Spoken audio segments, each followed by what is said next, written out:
ஒரு sleeve model கேட்டிருக்காங்க customer. முதல்ல வந்து எப்போயுமே போல் ஸ்லீவுக்கு வர வேண்டிய பார்டரை வந்து நான் ரெடி பண்ணி எடுத்துக்கிட்டேன். ஸ்லீவில் எப்போவுமே அர்க்காத்தெல்லாம் போடல, சேம் அதே இதுவுலேயே எடுத்துக்கிட்டாச்சு.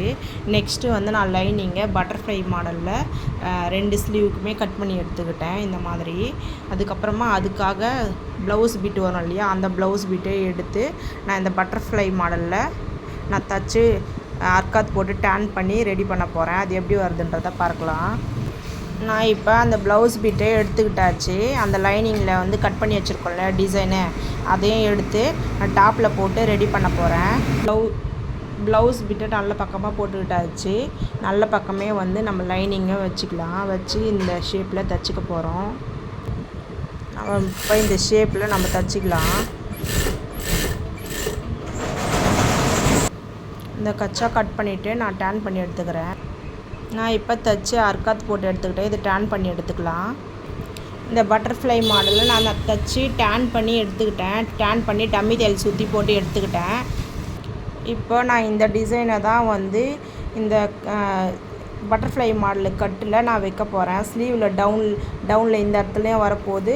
நம்ம இந்த பட்டர்ஃப்ளை மாடல் இங்கே இருக்கு இல்லையா, அந்த மாடல்லையுமே இந்த இடத்துலையுமே வரப்போகுது. இது எப்படி தைக்கிறன்றதை பார்க்கலாம். இந்த மாதிரி டிசைன் எப்போதுமே வைக்கிறப்ப நம்ம லாஸ்ட் எண்டில் இருக்க மணியாண்ட இருக்க த்ரெட்டை வந்து நம்ம உள்ளே கவர் பண்ணி, இந்த த்ரெட் இருக்கு இல்லையா லாஸ்ட் எண்டு த்ரெட்டு, இந்த த்ரெட்டை வந்து நம்ம உள்ளே வந்து இது பண்ணி நல்லா குறுக்கடிக்கணும். இல்லைன்னா இந்த டிசைன் ஃபுல்லாகவே நம்ம வைக்கிறது வேஸ்ட்டு. நம்ம வந்து குறுக்கடிச்சா தான் இது வந்து நிற்கும். இல்லைனா இந்த டிசைன் ஃபுல்லாக உருவிட்டு வரத்துக்கு வாய்ப்பு இருக்குது. இந்த இடத்துல நம்ம இப்போ குறுக்கடிச்சிக்கலாம். இது நான் வந்து ஃபுல்லாகவே நான் இப்போ ரெடி பண்ணிட்டேன் இந்த டிசைனை. இப்போ இப்படி தான் இருக்குது இந்த பட்டர்ஃப்ளை மாடலில். நம்ம இப்போ ஸ்லீவ் ரெடி பண்ணி வச்சுருக்கோம் இல்லையா, அந்த ஸ்லீவ் மேலே நம்ம இந்த பட்டர்ஃப்ளை மாடலை ரெடி பண்ணி நம்ம டம்மி தையல் போட்டு எடுத்துக்கலாம். சென்டரில் வந்து நான் இங்கே அர்க்காத் போட்டிருக்கேன். இந்த ஸ்லீவுடைய அர்க்காத்தும் இந்த பட்டர்ஃப்ளை மாடலில் இருக்க அர்க்காத்தும் ஒன்றா இருக்கணும்.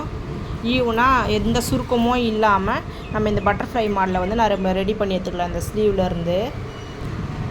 இப்போ இந்த ஸ்லீவில் வந்து இந்த பட்டர்ஃப்ளை மாடலில் நம்ம டம்மி தையல் போட்டு எடுத்துக்கலாம் ஃபஸ்ட்டு இந்த ஷேப்பில். அதுக்கப்புறமா ஸ்லீவ் ஷேப்புக்கு ஏற்ற மாதிரி நம்ம கட் பண்ணிட்டோம்னா ரெடி ஆகிடும் அந்த டிசைனு. இப்போ நம்ம ஸ்லீவை வந்து டேன் பண்ணி போட்டு இந்த ஷேப்புக்கு ஏற்ற மாதிரி டம்மி தையல் போட்டுடலாம். இப்போ இந்த ஸ்லீவ் மாடலில் நம்ம ரெடி பண்ணியாச்சு. கச்சாலாம் கட் பண்ணி டம்மி தையல் போட்டாச்சு. இது ஃபுல் ஃபினிஷிங் எப்படி வருதுன்றதை பார்க்கலாம். இப்போ இந்த ஸ்லீவ் டிசைனை நம்ம முடித்தாச்சு. நம்ம ஸ்லீவுக்கு வந்து டவுன்லேயே நம்ம வந்து ரெடி அளவுடைய கொஞ்சம் உள்ளே வந்து தள்ளி வச்சுருக்கோம் இந்த டிசைனை. அப்போ தான் நம்ம சைடில் வந்து சைடு அடிக்கும் போது நம்மளுக்கு கரெக்டாக வரும்.